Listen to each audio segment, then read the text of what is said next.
I went through a lung surgery, and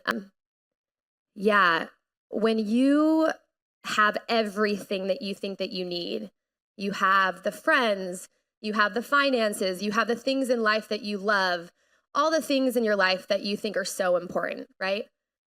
Well, until I was in that bed, going into a surgery that I didn't know if I was going to make it out of, in that moment, nothing mattered. Nothing. Nothing. Not who I knew, not what I did, not what I had at home, not the opinions of people, not the success. None of that mattered. Because if something were to happen, none of that would go with me. And obviously I made it through the lung surgery, which was amazing. One of the most difficult, painful situations I've ever been through, physically and mentally.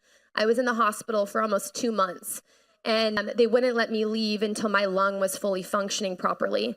And so I left after 2 months, and I came back to Orange County, and I had a CT scan, so a normal checkup of my lung to make sure everything was functioning well and everything was fine. And it was on a Wednesday, and the lung surgeon said to me, okay, if anything's wrong with your lung, I'll call you, I'll let you know immediately. You'll hear from me before Friday. But if you don't hear from me by Friday, then you're completely fine. So Friday comes by, no call. So my mom decides to go home. And now this is my first weekend in months that I've been alone.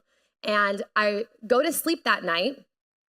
And of course, he speaks to me again and he says to me, don't sleep laying down, sleep sitting up. And in my mind, I'm like, I'm going to listen to everything that you're telling me, everything. And so I did. I slept sitting up for the entire weekend. Yes, it was uncomfortable. Monday morning, 5 a.m., my phone is blowing up like crazy. It's the surgeon. And the first thing he says to me is, don't freak out. And I said, okay. And he said, you need to call 911 or you need to have someone come take you to the hospital. Your lung is collapsed. Turns out he never checked my scan, and he didn't check my scan until Monday morning. And if I would have slept laying down, I probably would have stopped breathing and not made it through the weekend. So it's through these little moments throughout my journey that my obedience to God's word to me saved me.